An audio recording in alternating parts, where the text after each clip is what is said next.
A biblical story inspired by Zechariah 8, verse 13. From mockery to a testimony. The sun rose slowly over the broken walls of Jerusalem.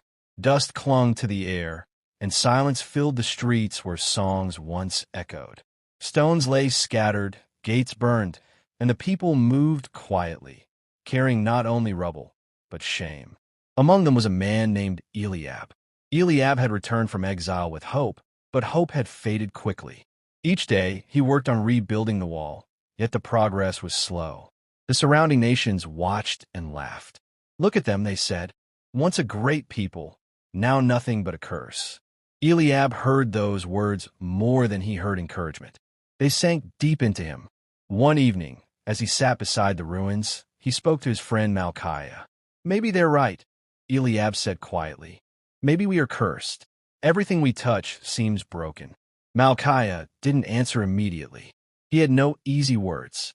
The next day, the people gathered as a prophet stood among them with a message. It was a message that cut through despair like light breaking through a storm. "Thus says the Lord," the prophet declared, his voice strong.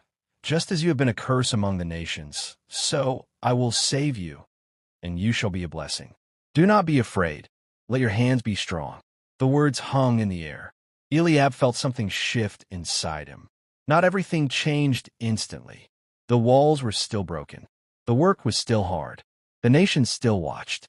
But something deeper changed, how he saw himself. The next morning, Eliab rose earlier than usual. His body was tired, but his spirit felt different. He picked up his tools again. As he worked, the voices of mockery returned. "What are you building? It will fall again," they shouted. This time, Eliab didn't stop. He whispered to himself, "We are not a curse. We are becoming a blessing." Days turned into weeks. Weeks into months. The work was slow, but steady. Stone by stone, the wall began to rise. Fear still came, but Eliab refused to obey it. Doubt still whispered, but he answered it with action. Other people began to notice. At first, only a few joined with renewed strength. Then more. Something contagious was spreading. Not fear, but determination. The same people who once worked with heavy hearts now worked with purpose. Children began to play again in the streets. Laughter slowly returned. The sound of rebuilding replaced the silence of despair.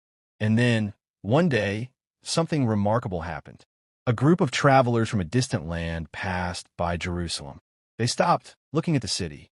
"Is this the same place?" one of them asked. "Was this not the city that was destroyed?" "Yes," another replied, "but look at it.